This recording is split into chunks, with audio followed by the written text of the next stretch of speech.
The Celtic Manor Resort, where 3 years ago Europe regained the Ryder Cup on a magical Monday, and where last week the qualifying process for next year's European team began at the ISPS Handa Wales Open.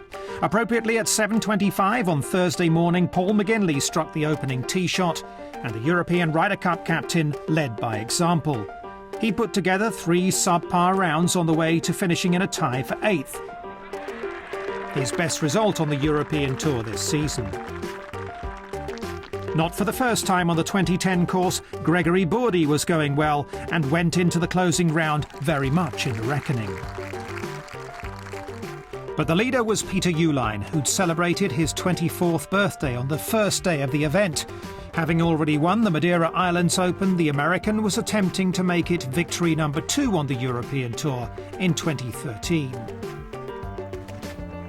Top of the Genworth driving stats for the week and effective on the greens, the former US amateur champion established a 3-shot advantage through 3 rounds.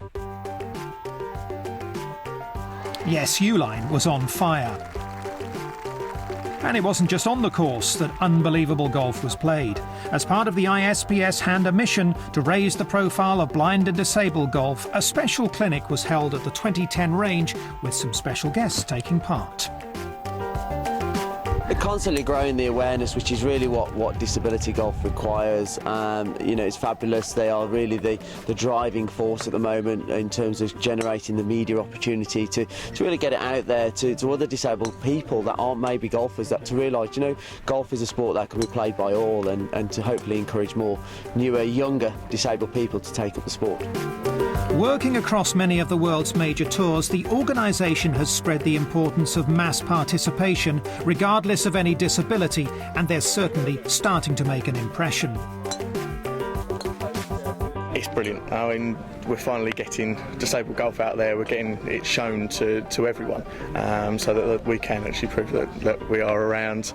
And I think the Paralympics had a big part of it as well, actually making people aware that we are still sportsmen, we're still athletes, exactly the same as sort of all the main golfers and all the main athletes at the Olympics. Some of the stuff that they're trying to do is fantastic. Not just the drive to get golf in the Paralympics, but everything they're trying to do in helping all disabled and blind people to get back into sport. I think it's a massive area that needed to be addressed, and ISPS Handa have done a great job so far, and I know that they're not happy with where they are at the moment. They're just trying to keep pushing it, and hopefully they can have more success with it. So time for this international sportsman to get a feel for playing with his vision impaired. I think it's fantastic. Obviously, I just tried the blindfold shot and then a one-legged shot, and people might stand on the driving range and close their eyes and have a go and still hit the ball and go, it's not that hard. But that's not the difficult bit. The difficult bit is not knowing, because obviously they sit you back 10 yards away, and then you've got to follow a guide in, so you don't know where the ball is, you don't know where you're aiming, you don't know where you're going, you don't know what club you've got really in your hand.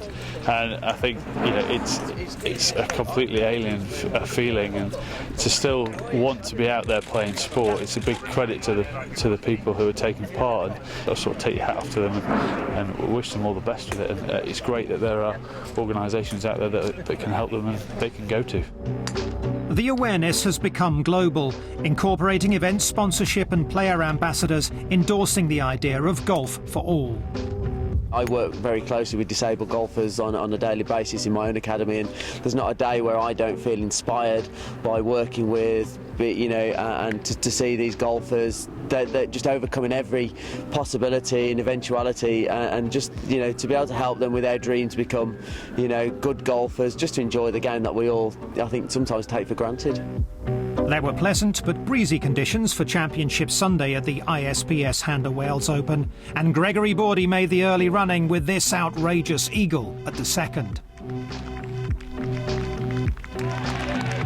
Chasing his first title since the 2009 Hong Kong Open, that one put a big smile on the Frenchman's face. It was a round of mixed fortunes for Peter Uihlein, but he birdied the 15th and again here at 17 to keep his hopes of winning alive.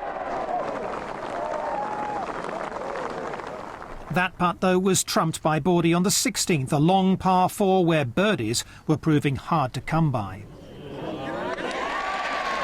Another birdie followed at 17 for the Frenchman. And on board the par 5 18th in 3, he had this for a closing hat-trick of birdies. Simply stunning. He set the clubhouse mark at 8 under, and it meant that Uline needed this one at the last to force a playoff. A good try, but Bordy was confirmed as the second French champion this year on the European Tour and collected almost €350,000 for it, climbing to 19th in the race to Dubai.